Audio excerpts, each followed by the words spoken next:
Halo guys, kembali lagi di channel Bumi Lasura. Kali ini kita akan membahas mengapa babi diharamkan. Tanpa berlama-lama, langsung saja kita bahas fakta ilmiah, pandangan agama, dan misteri di baliknya. Lalu kemudian walahmul khinzir, babi, khinzir. Kamu kenapa makan babi? Diciptakan Tuhan untuk kita. Kenapa tidak dimakan? Kalau memang diciptakan Tuhan berarti baik, maka makanlah. Ini logika akal yang menyesatkan. Apakah sama ajaran Paulus sama Yesus? Sedangkan Yesus bilang, aku datang bukan untuk meniadakan Taurat, tapi untuk mengenapi. Nah, di Taurat boleh nggak makan babi? Di Perjanjian Lama boleh nggak makan babi? Boleh. Nggak boleh, haram. Pernahkah kamu bertanya mengapa umat Islam dilarang memakan babi? Apakah hanya karena perintah agama atau adakah rahasia besar yang tersembunyi di balik daging hewan ini? Karena hari ini kita akan membongkar tabir dari sisi agama, sains, sejarah, hingga kepercayaan kuno tentang mengapa babi diharamkan dalam Islam dan juga beberapa agama lainnya. Siapkan dirimu karena apa yang akan kamu dengar hari ini bisa jadi mengubah cara pandangmu selamanya. Dalam Islam, larangan mengkonsumsi babi bersumber langsung dari Al-Quran yang tercatat dalam beberapa ayat diantaranya. Surah Al-Baqarah ayat 173, sesungguhnya Allah hanya mengharamkan bagimu bangkai darah, daging babi, dan hewan yang disembelih dengan nama selain Allah. Larangan ini bukan hanya sekedar simbol keimanan, namun bagian dari sistem tayyib, sesuatu yang baik, sehat, dan bersih. Ulama menjelaskan babi haram bukan karena najis fisiknya semata, tapi karena efeknya bagi jiwa, raga, dan masyarakat. Tapi apakah hanya Islam yang mengharamkan babi?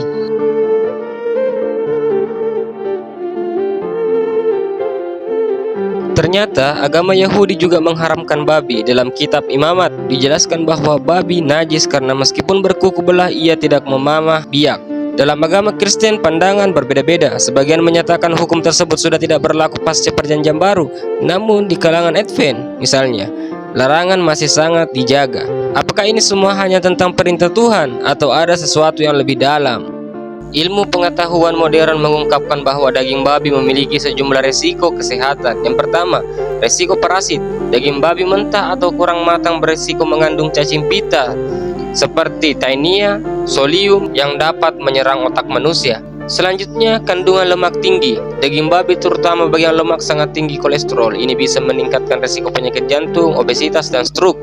Yang ketiga, virus dan bakteri. Daging babi juga rawan mengandung virus flu babi dan bakteri seperti Yersinia enterocolitica. Bahkan WHO dan banyak ahli gizi menyarankan untuk membatasi konsumsi daging olahan karena dapat memicu kanker. Babi dikenal sebagai hewan pemakan segala, bahkan bangkai dan kotorannya sendiri. Dalam banyak budaya, babi dianggap kotor bukan hanya karena makanan yang dimakannya, tapi juga karena kebiasaannya berkubang dalam lumpur dan kotoran. Meski secara ilmiah babi termasuk hewan cerdas, tapi lingkungan alami dan kebiasaannya mengundang banyak perhatian negatif. Dari sinilah muncul simbolisme negatif terhadap babi dalam banyak budaya. Sejak zaman kuno, Mesir kuno dan beberapa suku di Timur Tengah juga menghindari konsumsi babi. Mengapa? Karena babi tidak cocok diternakkan di gurun yang panas, dagingnya cepat busuk dan kotorannya mengandung penyakit.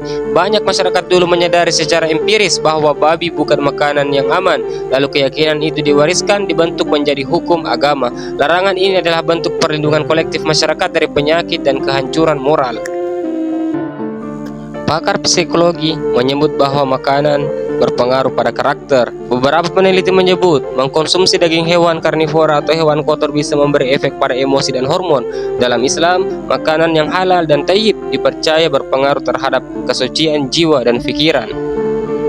Di banyak budaya, babi punya simbol negatif. Dalam budaya Arab, simbol kehinaan. Dalam budaya Barat, keserakahan. Dalam cerita rakyat, babi jarang digambarkan sebagai makhluk mulia.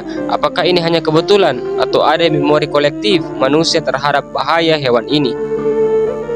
Beberapa orang bertanya, bagaimana kalau babi dibersihkan, dimasak dengan baik, bahkan dikembangbiakkan secara higienis?